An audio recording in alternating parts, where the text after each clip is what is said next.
आपली गोलपोस्ट आपल्याला बदलायला हवी. आपल्याला दरवेळेला वाटत असतं यार मी माझं आयुष्य कसं सुधारू, पण आपलं आयुष्य सुधारणं आपल्या हातात नसतं. हा प्रश्न जेव्हा आपण विचारतो तेव्हा आपोआप आयुष्य बदलायला सुरुवात होते. एकदा ठरवलं की या तत्वांना अनुसरून आपण आपलं आयुष्य जगायचंय की मग त्यात तडजोड होता कामा नये. काम एवढं जास्ती असतं की मग वेळत नाही की स्वतः बनवून खाईन. मग होतं की अरे आता कंटाळा आलाय, फ्रस्ट्रेट झालोय, मग काहीतरी मागवतो. त्यामुळे ते होतं. हां, आता हे माहिती असतं की हे बरोबर नाही खाणं. आपल्या जसं तू म्हणास आरोग्यासाठी ते तेवढं चांगलं नाही आहे. शक्ती नाही, वेळ नाही आहे. खूपशा बाबतीत झोमॅटो वगैरे एवढं जास्ती चालत आहेत का ॲप्स किंवा कोणतेही फूड डिलिव्हरी ॲप्स, कारण लोकांचं असं झालं की अरे वेळ नाही आहे, चला पटकन मागूया. सुरुवातीला आपण काय म्हणूया कुमार वयात असतो, टीनेजर असतो, तेव्हा आपल्याला हवं असतं की लोकांनी आपल्याला थोडं अटेन्शन अटेन्शन द्यावं वगैरे. तर त्यावेळेला हे सगळे प्रयत्न करतो आणि तोंडावर आपटतो आणि दणकून आपटतो. हे मला वाटतं कधी सोशल मीडियामुळे तर जास्त झालेलं. आपण जेव्हा मोठे होत होतो तेव्हा की लोकांना आपण आवडायला हवं, कारण फेसबुकवरती वगैरे फोटो टाकायचो आणि आपल्याला दिसायचं अरे आपल्याला कोण लाईक नाही करत आहे. आणि नंतर अरे मुली फोटो टाकतात, मुलीला 100-200 लाईक येतात आणि आपलं असायचं की अरे यार आपल्याला 10 आणि मग आपण मित्रांना सांगत अरे मला लाईक कर फोटोला कधी केले हे. अरे रे. हां, पण जसजसा मोठा व्हायला लागतो तेव्हा लक्षात यायला लागतं, तेव्हा पूर्ण ते भिंगच फिरतं. म्हणजे लोकांना मी आवडतोय का हा प्रश्न मागे पडतो आणि मला कोणकोणते लोक आवडत आहेत हे आपण बघायला लागतो. मग तेव्हा आपण स्वतः माझे विचार काय आहेत, मला खरोखर काय बरोबर वाटतं, काय चुकीचं वाटतं. नमस्कार वेदांत. नमस्कार. पुढच्या श्लोकावर चर्चा करायला सुरुवात करूया. मना सज्जना हित माझे करावे, रघुनायका दृढ चित्ती धरावे, महाराज तो स्वामी वायुसुताचा, जना उद्धरी नाथ लोकत्रयाचा. लगेच परत तो स्वतःला म्हणजे आपण स्वतःला सज्जना म्हणून आठवण करून द्यायची आहे की बाबा स्वतःचं हित जप आणि एका अर्थी फोकस ढळू देऊ नकोस. मी आता रघुनायका म्हटलंय दृढ चित्तीधर, पण दृढ हा शब्द मला जास्त महत्त्वाचा वाटतो. मागे पण आपण बडबड करत होतो की 10,000 तास एखादी गोष्ट केली की त्यात सक्सेसफुल होतात किंवा त्यात मास्टर होतो. हां, तसंच हे पण तसं आहे की दृढ एक निश्चय केला. जे काही आपण करायचं ठरवलेलं असेल, आपल्याला आपला छंद असेल म्हण किंवा आपलं एखादा आपला ध्यास असेल म्हण किंवा नुसतं आपल्याला आयुष्य जगायचं आहे ठराविक पद्धतीने, आणि त्यासाठी आपण रामाचा आदर्श मानलाय की राम म्हणजे उत्तम पुरुष, जो म्हणतोय की आदर्श पुरुषाने कसं असावं तर रामासारखं. मग कुठल्याही परिस्थितीत राम या ठिकाणी कसा वागला असता याचा विचार करून जर आपण कायम वागत राहिलो. आणि पहिली वेळ पण बघ, आता पहिली वेळ तू स्किप केलीस काय? नाही, मना सज्जना हित माझे करावे. तर हे आता सिंपल आहे. आपण बोलतो की तूच आहेस तुझ्या जीवनाचा शिल्पकार, पण की तूच स्वतःला काहीतरी सुधारू शकतोस. की आपण बोलतो की अरे सतत वाटत असतं की कोणतरी येईल आणि मग आपलं आयुष्य बदलेल किंवा काय. भारतात कदाचित आपली मेंटॅलिटी जास्ती आहे की कोणतरी येईल आणि देश बदलेल. हा, म्हणजे भारतातच आहे असं नाही खरं तर, त्या बाबतीत बरेच जण परावलंबी असतात. हां, पण म्हणजे मला वाटतं ती मागे 1-2 लेख पण असे वाचलेले. त्याच्यात होतं की ब्रिटिश लोकांमध्ये नेहमी काही ना काही असे व्हाईस कॅप्टन सारखे असायचे. व्हाईस कॅप्टन म्हणजे कॅप्टन नंतर व्हाईस कॅप्टन असायचा. की जर तुझा कॅप्टन मेला, तो मारला गेला, तर दुसरा कोणतरी असायचा जो मोरक्या बनायचा. अच्छा. हां, ती भारतात ती कमी होती. आपल्या याच्यात राजा मारला गेला की सैन्य रणांगण सोडून पळायचं. पण लोक कोणाकडे बघत असते की अरे हा आहे तर आपण तशी पदं आपल्याकडे पण असतील, पण एकंदरीतच सहसा असं होतं. आणि मला वाटत नाही की ते भारतापुरतं मर्यादित असेल. आपल्याला ते भारतापुरतं दिसतं आणि विशेषतः आपल्याला आपली किंवा आपल्या देशाची तेवढा जगाचा इतिहास काय अभ्यासला नाही. हां, आपण जगाचा इतिहास तेवढा अभ्यासला नाही आहे. पण मला तरी वाटतं हे वैश्विक आहे, कारण आपण काय एलियन नाही आहोत, भारतीय आहोत म्हणजे. आणि त्यामुळे आता तू हे फार मोठ्या पातळीवर नेलंस. आपण स्वतःपुरतं बोलायचं की काहीतरी होईल आणि बदलेल, चमत्कार होईल, काहीतरी लक येते असं. आपली गोलपोस्ट आपल्याला बदलायला हवी. आपल्याला दरवेळेला वाटत असतं यार मी माझं आयुष्य कसं सुधारू, पण आपलं आयुष्य सुधारणं आपल्या हातात नसतं. कारण मी स्वतःला कसा सुधारू हा प्रश्न जेव्हा आपण विचारतो तेव्हा आपोआप आयुष्य बदलायला सुरुवात होते. कारण बरोबर, अरे खूप असं असतं की आपल्याला वाटतं अरे काय चालू आहे किंवा आपले मित्र पण असं आसपास यांना वाटत असेल की आपल्या आयुष्यात काय चालू आहे, आयुष्य कसं बदलेल, पण म्हणजे त्यांचं आयुष्य आपलं आयुष्य कसं बदलेल, त्यांचं आयुष्य कसं बदलेल. पण तुझे आता म्हणाला की तुला गोलपोस्ट किंवा तुझा फोकस तुला चेंज करायला पाहिजे की अरे मी स्वतःला बदललो तरच माझं आयुष्य बदलेल. आणि ते एकदा केलं की त्यावरून ढळता कामा नये. मग त्यासाठी तुझा दृढनिश्चय हवा की आता मी जर ठरवलंय या मार्गावरनं जायचं किंवा या ठराविक पद्धतीने. असंही असू शकतं की आता रघुनायका हे ते आपण उदाहरण म्हणून घेतलं, त्याचा दाखला म्हणून घेतला. अर्थात यांनी त्याचा पुरस्कार केलेला आहे संत रामदासांनी. काही जण कोणाला तरी वेगळ्याला आदर्श मानत असतील. तुम्ही ज्या कोणाला आदर्श मानताय, एकदा ठरवलं की बाबा आपण या तत्वांना अनुसरून, आणि ती तत्व शक्यतो टाइम टेस्टेड असावीत, एकदा ठरवलं की या तत्वांना अनुसरून आपण आपलं आयुष्य जगायचं आहे की मग त्यात तडजोड होता कामा नये. निदान आपल्या बाजूने होता कामा नये. कधीतरी असं होऊ शकतं की परिस्थिती अंगावर आली भरपूर आणि मग पर्याय काही उरला नाही. कारण मी तरी असं मानतो की कुठल्याही प्रकारचं तत्वज्ञान हे अनुषंगिक असतं की नेहमी खरं बोलावं, कधी चोरी करू नये, हिंसा करू नये, हे सगळं ठीक आहे. पण अंगाशी आल्यावर काय करणार? जर मला भूक लागली आहे आणि मरायला टेकलोय आणि मी अशा कुठल्या तरी जागी याच्याकडे मला फुकटात खायला मिळणार नाही किंवा माझ्याकडे पैसे नाही, तर माणूस चोरी करेलच. किंवा जर मी खरं बोलल्याने माझा जीव जाणार असेल किंवा माझ्या आवडीच्या कोणाचा तरी माणसाचा जीव जाणार असेल, तू खोटंच बोलशील, तर मी खोटंच बोलेन. त्यानुसार मला वाटतं की तत्वज्ञान हे अनुषंगिक असतं. मग अशा परिस्थितीत जर आपण असू जिथे आपल्याला खोटं बोलायची फार काही गरज नाही आहे किंवा त्याने काय आभाळ कोसळणार नाही आहे, निदान अशा वेळी तरी खोटं बोलून वेळ मारून नेऊ नये. काय ते खरं बोलावं आणि प्रश्न सोडवावा. मग ते आपल्याला आत्मपरीक्षण करून ठरवावं लागेल की त्याची मर्यादा काय असेल. पण मग किंवा तुला ते गरज आहे का तिकडे काय असं करायचं? हा, पण तसं नाही. बऱ्याचदा काय होतं की आपण विचार न करता खोटं बोलू शकतो किंवा आपण विचार न करता त्यावेळी अरे चल ना यावेळी जराशी आपण तडजोड केली तर काय फरक पडतो. मग आपण त्याचा दूरगामी विचार करत नाही की आज मी एकदा तडजोड केली, आता मी माझ्या मेंदूमध्ये एक पॉईंट सेट केला की अच्छा असं केलेलं चालतं आणि त्याने काय फरक पडत नाही. विशेषतः त्या दिवशी जर मला त्याचा परिणाम दिसून आला नाही. शाळेत असताना मी तर कधी केलं नाही, पण म्हणजे खरोखर कधी केलं नाही, पण वर्गातले काही जण असे असायचे जे मुद्दामून दुकानातनं टॉफी चोरायचे आणि त्यांना ती मस्ती वाटायची की अरे वा मजा आली. तिकडे अचानक असं 5-6 जणांनी जायचं, एकाने बडबड करत बसायची अंकल ये दिखाव, अंकल वो दिखाव, आणि दुसऱ्याने हळूच टॉफी चोरायची. तर मला ते कधी पटलं नाही. आणि म्हणजे आता काही लोक फक्त म्हणजे ती मुलं फक्त गंमत म्हणून ते करतात. असं नाही की त्यांच्याकडे पैसे नसायचे, पण त्याचं त्यांना धाडस चोरीचं धाडस त्यांना वाटायचं. त्यांना ॲड्रेनलिन रश वगैरे मिळत असेल. माझे पण मित्र करायचे, पण नंतर त्यांनी पैसे नेऊन दिलेले की आम्ही चोरलेलं तुम्हाला कळलं नाही. असं केलं. चांगली पोर आहेत. मग त्यांना धाडस पण अनुभवता आलं आणि नंतर त्यांना पश्चात्तापही झाला. निदान तेवढं तरी माझ्या ओळखीतले होते ते तसे नव्हते अजिबात. आणि आता ते माझे मित्र नाही आहेत, ते फक्त कोण एकेकाळी त्यांची ओळख होती असं होता प्रकार. अच्छा.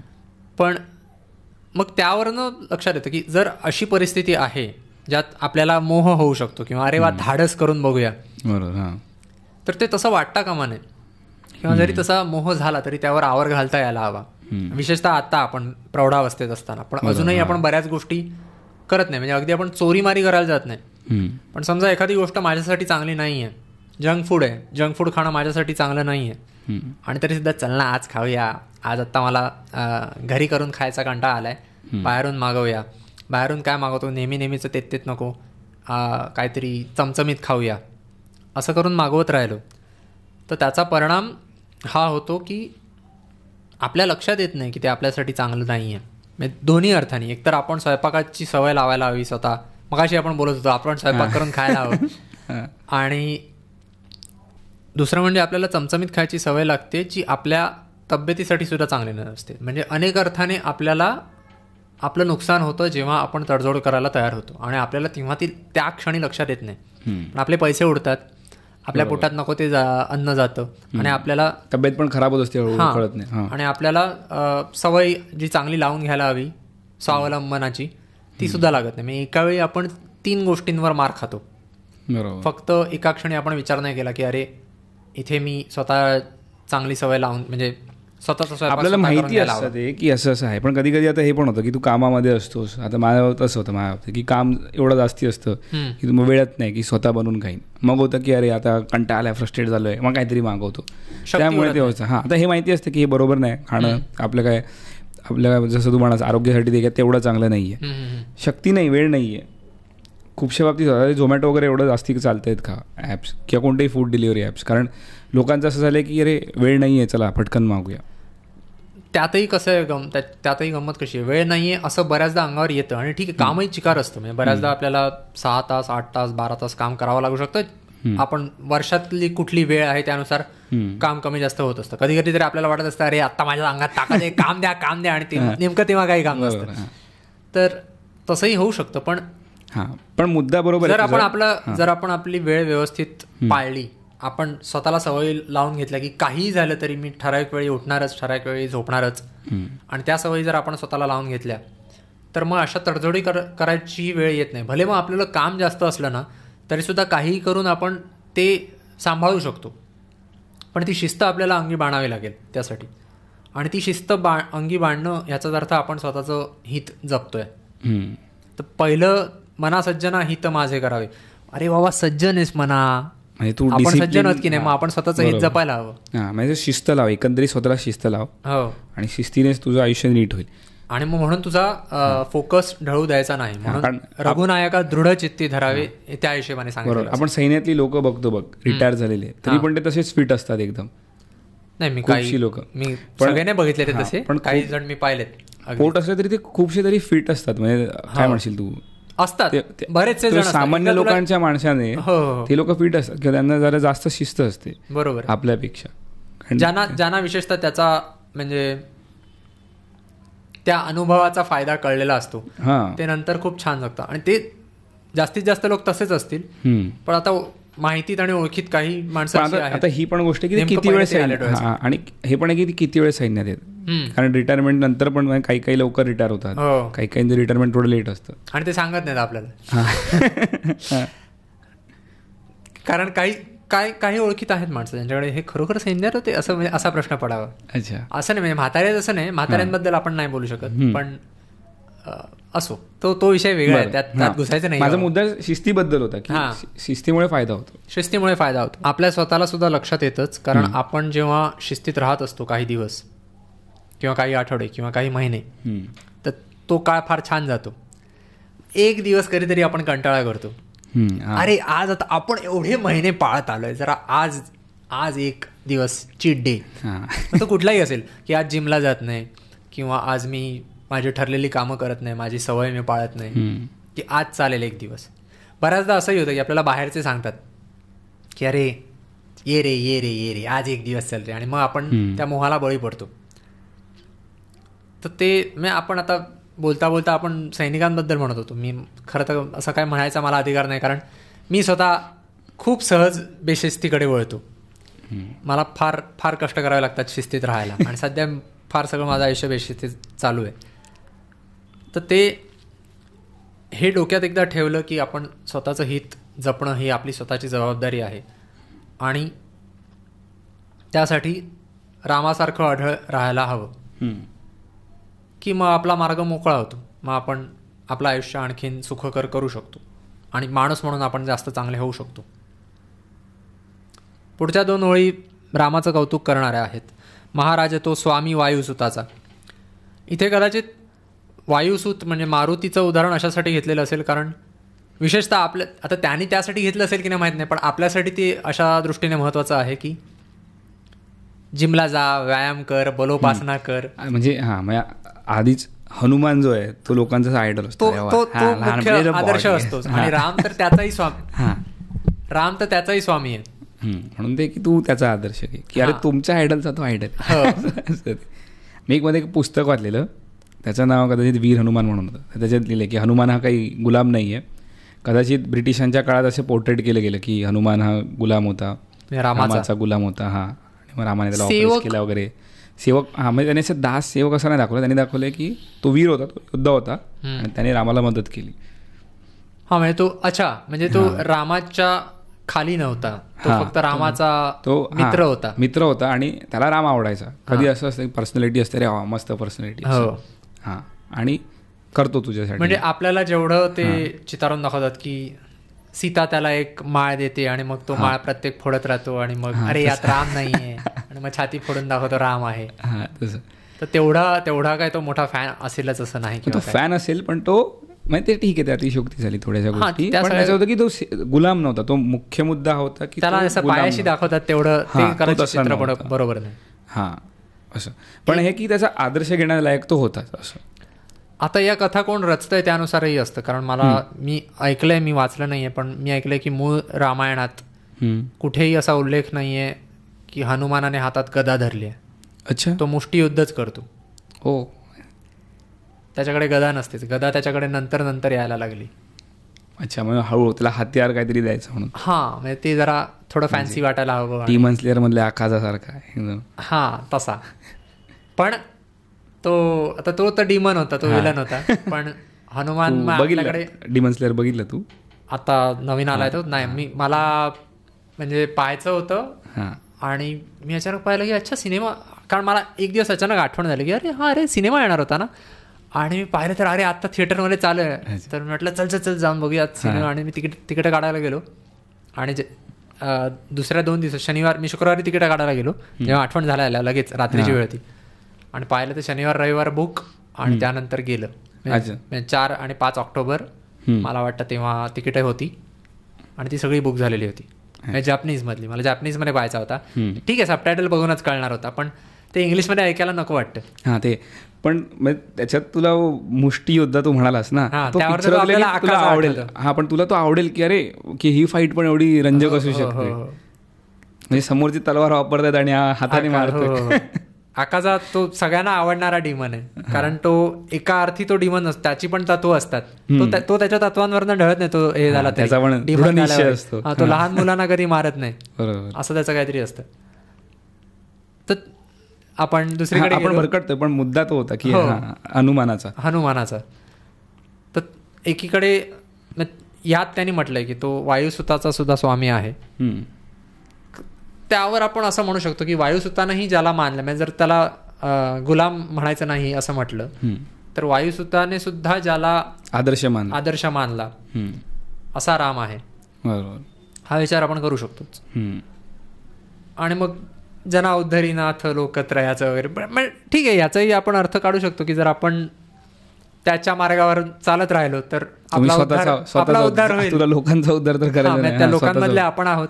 हे लोक या कुठले आपण मागे डिस्कस केले की आपण हा लोक नाही आहेत. लोकत्रयी म्हणजे त्रैलोक्याचा तो स्वामी आहे असं म्हटलेलं आहे, म्हणजे इहलोक परलोक. तर ठीक आहे, आपल्याला त्या बाकी लोकांशी संबंध नाही. त्रैलोक्य म्हणजे हे तेच, हे स्वर्ग तेच होतं. माणसांशी तू मी आणि अजून 10 माणसं मिळून जे लोक होतात तो लोक नाही, ते लोक नाही आहे. लोक हा इथे एकवचनी शब्द आहे. ओके, इहलोक, परलोक आणि स्वर्गलोक पाहायला हवं बघ, आता पाहायला हवं. बरं, पुढचा श्लोक बघूया. न बोले मना राघवा वीण काही. राघवे वीणा आहे का तुझ्याकडे? राघवे वीणा आहे माझ्याकडे पण, कारण माझ्या डोक्यात राघवे वीण. बरं, पुढचा श्लोक घेऊया. न बोले मना राघवे वीण काही, जनी वाऊगे बोलता सौख्य नाही. घडीने घडी काळ आयुष्य नेतो, देहाती तुला कोण सोडू पाहतो.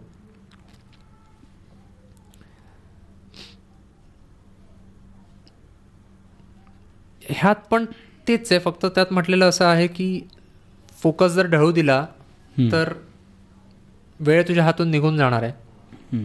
त्यामुळे बाकी इकडचे तिकडचं आलतू फालतू बडबड करत बसू नको, किंवा लोकांमध्ये वायफळ गप्पा मारत बसू नको, किंवा नुसती आपली फुशारक्या मारत बसू नकोस. आणि कारण वेळ निघून जाणार आहे, आयुष्य संपत जाणार आहे, आणि आयत्या वेळी जेव्हा मरायची वेळ येईल तेव्हा पश्चात्ताप नाही होता कामा की अरे आता, कारण ठीक आहे लोकांमध्ये आपण मी मी मी मी करत बसलो आणि स्वतःची इमेज मोठी करत राहिलो.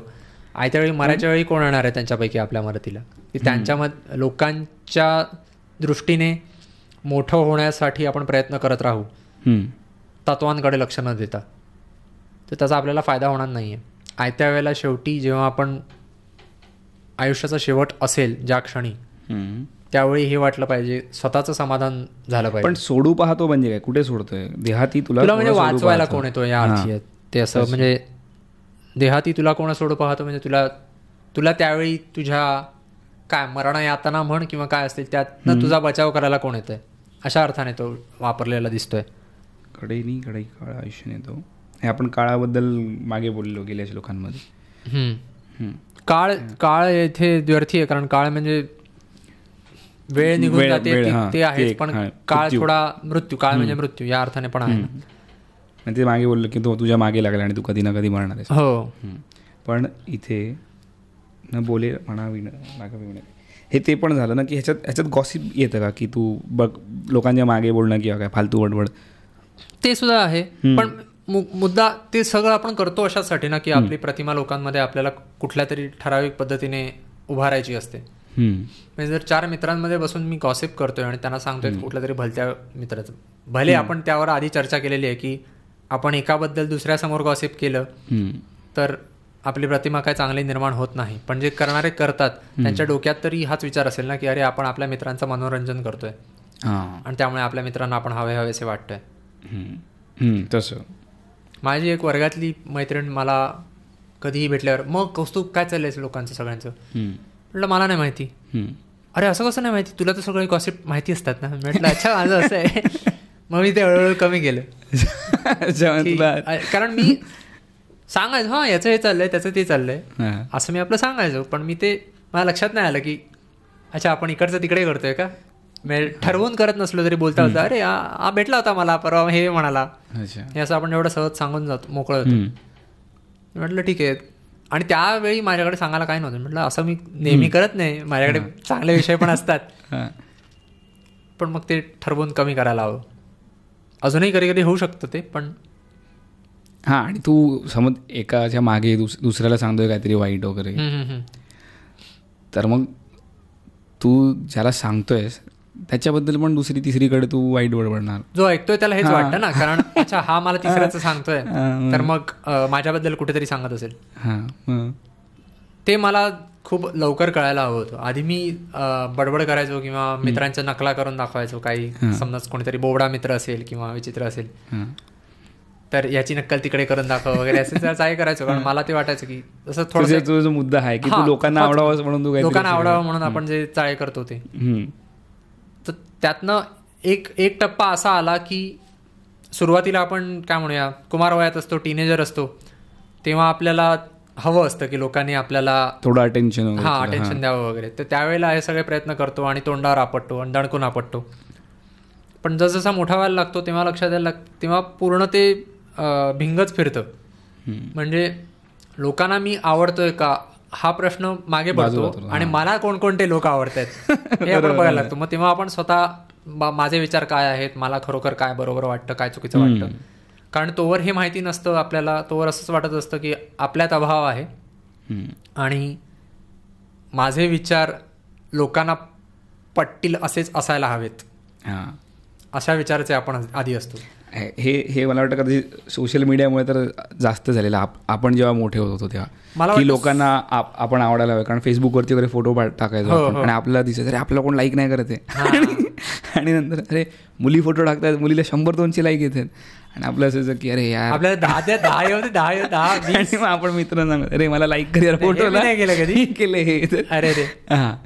तर पण मुद्दा आहे तो की नंतर आपल्या कधी की ह्या गोष्टींचा काही अर्थ नाही. मग आपण फालतू वेळ घालवला या गोष्टींमागे. आणि फक्त तेवढंच नाही होत, म्हणजे आता मला तरी वाटतं की सोशल मीडियाचा चांगला परिणामही त्या दृष्टीने झाला असावा एका अर्थी, कारण निदान माझ्यासाठी तरी. कारण त्याआधी सोशल मीडियामध्ये येण्या अगोदर आपल्याला हे माहिती असायचं की अरे मला ज्या विषयांमध्ये रस आहे, मला ज्या विषयांवर चर्चा करावीशी वाटते किंवा गप्पा मारायच्या वाटतात, मला वाटायचं की लोकांना त्यात रस नसेल. अच्छा. आणि त्यामुळे मी भंकसच करत बसायचो, मला वाटायचं हेच लोकांना आवडतं. पण सोशल मीडियामुळे माझ्या हे लक्षात आलं की आता वयाचं बंधन नाही, देशाचं बंधन नाही, कशाचंच बंधन नाही. तर मला ज्या विषयांमध्ये स्वारस्य आहे त्या विषयाचे लाखो कोट्यावधी लोक बाहेर पडलेले आहेत. तू त्यांच्याबरोबर कनेक्ट करू शकतो. मग मी कनेक्ट करू शकतो. कारण तुला असं होतं की तुझा जो ग्रुप असतो त्यांना थट्टा मस्करी आवड असेल तू त्यांच्यामध्येच अडकून मग आपल्याला तेच करत राहावं लागतं कारण आपल्याला मित्र हवे असतात. तर सोशल मीडियामुळे त्या बंधनातून आपण मुक्त झालेले असू शकतो. याचा अर्थ असा नाही की सोशल मीडिया नेट पॉझिटिव्ह आहे, सगळ्यात जास्त सकारात्मक तुझ्याकडे की तू कसा वापर करतो तुझ्यावरती, त्यावर पण तुझ्याकडे नाही तुझ्यावरती की आपल्यावरती की आपण तसा कसा वापर करतो.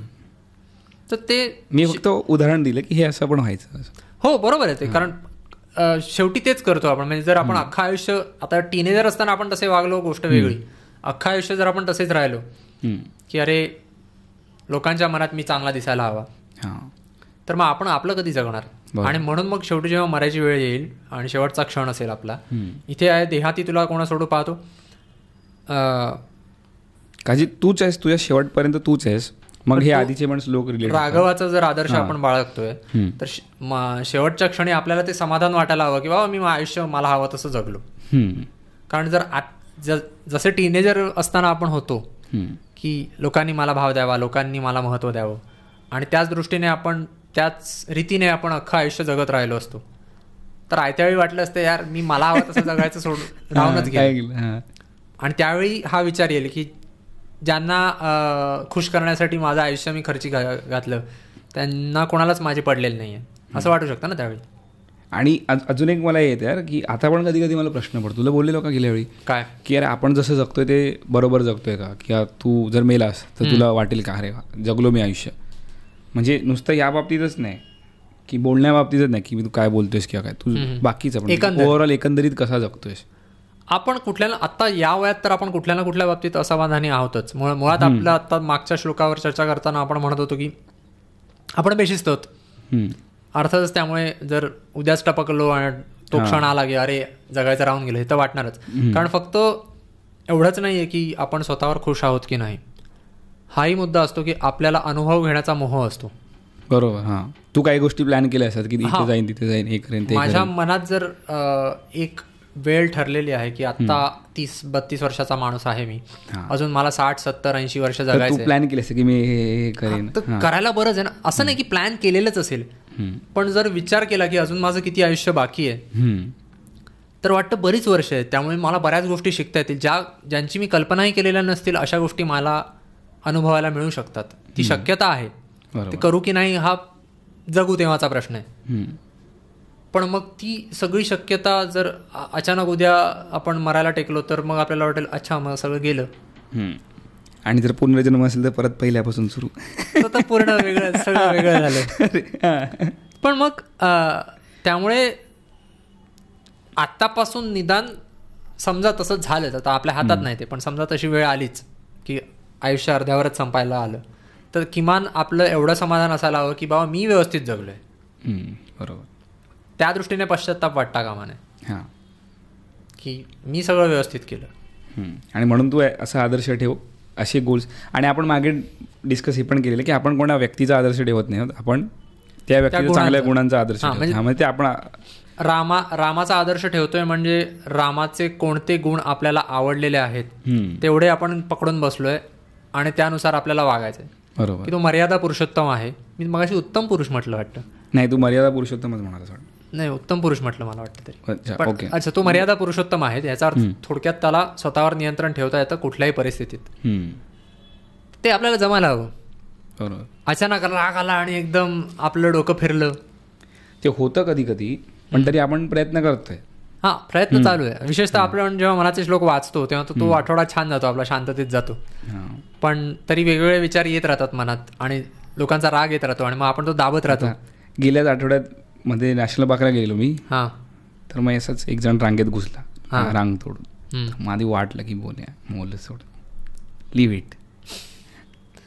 मी पण आता मला फटाके आवडत नाहीत तर असं नाही, मी आत्ताच परवाच एकावर रागवलो. रात्री काहीतरी 12:30 वाजता गर्लफ्रेंडला घेऊन आलेला, बाईकवर होता आणि असं फटाके असं एक लवंगी माळ टाकत होता असंच मध्येच थांबून. माझी खणकली.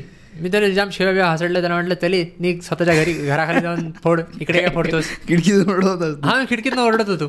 अच्छा. आणि बायको जागेऊन आली दचकून, अरे त्या फटाक्यांमुळे मला जाग नाही, मला तुझ्या आरड्यामुळे जाग नाही. 4 लोक अजून उठली असतील तुझ्या. असतील माहित नाही, पण अरे तो दर 20 सेकंदांनी एक फटाका फुटतोय आणि रात्रीची वेळ एकदम 12:30ची वेळ, दिवाळी चालू पण नाही झाले. आता व्हिडिओ टाकू तेव्हा चालू होऊन संपली पण असेल, पण तर मग नाही राहत नियंत्रण. जेव्हा हवं आहे नियंत्रण, पण मग असंही वाटतं की नाही बरोबर केलं आपण. कारण मग मला झोपायचं ना रात्री 12:30-1 वाजता, कुठे तू फटाके बरोबर फटाक फटाक फटाक मध्ये. बरोबर. तर ते एक उदाहरण झालं. पण म्हणजे असं होतं की नाही, स्वतःवर नियंत्रण ठेवावं असं तर वाटतं, पण कधी कधी वाटतं की कधी प्रश्न पडतो की आपण स्वतःवर नियंत्रण ठेवतोय म्हणजे आपण घाबरट आहोत का. अशा प्रसंगी आणि समोरच्याला वाटू शकतं की तू घाबरट, नेबळट आहेस तू, म्हणजे आपली सद्गुण विकृती होत नाहीये ना असं. म्हणून मी म्हटलं तसं की तत्व अनुषंगिक असतात की आपण परिस्थितीनुसार शांत राहायला हवं. पण मग त्यावेळी आता हेच उदाहरण देतोय म्हणून सांगतो की मी माझ्या बायकोला म्हटलं की मी मजेत आहे, मला राग आलेला, मी काय एवढा रागावलेला नाही, मग तसं मी फक्त दाखवला राग. मग काहीच तसं हवं की आता समज जो मी बोललो तुला तो रांगेत घुसला, तर मला वाटलं की ह्याला मी काहीतरी बडबडलं तर मी अजून रागवेन, म्हणून मी बोललो जाऊ दे. पण कदाचित बोलून दाखवायला पाहिजे होतं, न रागवता. तर ते आपल्याला आलं पाहिजे की मला हवं ते पण मी बोलून दाखवलं आणि मला स्वतःवर नियंत्रणही ठेवता आलं आणि मला त्या प्रसंगात मी विजयी ठरलो. की तू काम आहेस आणि तू समोरच्याला ते दाखवतोयस की तू रागवलायस. बरोबर, रागवलं समोरच्याला हे दाखवून दिलं की त्याचं चुकतंय, त्याचं चुकतंय, त्याला खजील करणं हे महत्वाचं. अशा वेळी ते जमायला हवं. ते कधी कधी जमतं, कधी कधी आपला मूड इतर कारणांमुळे खराब असतो. पण ते तेव्हा जमतं जेव्हा तू शांत असशील. तर ते पूर्ण वेळ शांत राहायला जमायला हवं. त्या दृष्टीने आपल्याला तो आपला सगळ्यात मोठा, त्या दृष्टीने राम आपल्यासाठी सगळ्यात मोठा आदर्श आहे की मर्यादा पुरुषोत्तम. त्या दृष्टीने आपल्याला स्वतःवर मर्यादा ठेवायला शिकायला हवी. पण फक्त आता हे आपण नेमकं अनोळखी लोकांबरोबरच्या भांडणाच्या वेळी किंवा आपण चिडचिड करतो त्यावेळेची गोष्ट झाली. एकंदरीतच कुठल्याही गोष्टीचं, आता मगाशी जंक फूडचं उदाहरण दिलं, त्याचंही तेच झालं की स्वतःवर मर्यादा ठेवायला शिकायला हवं. एक शंकराचार्यांनी म्हटलेलं आहे त्याच्यात असं की विक्षा मागताना मला चमचमीत खायला द्या अशी नाही मागे आपण त्यावर विचार चर्चा केलेली. आणि जर कोणी चमचमीत दिलं, मी चमचमीत खात नाही असं दोन्ही करायचं नाही. जे वाटायला येते त्याचा स्वीकार करायला शिका. हे थोडक्यात त्यांना कदाचित सांगायचं असेल तर ते आपल्याला करता यायला हवं असं मला वाटतं. ह्या 2 श्लोकांमधनं तरी त्यांचा अर्थ तसा मिळतंय, अर्थबोध होतोय.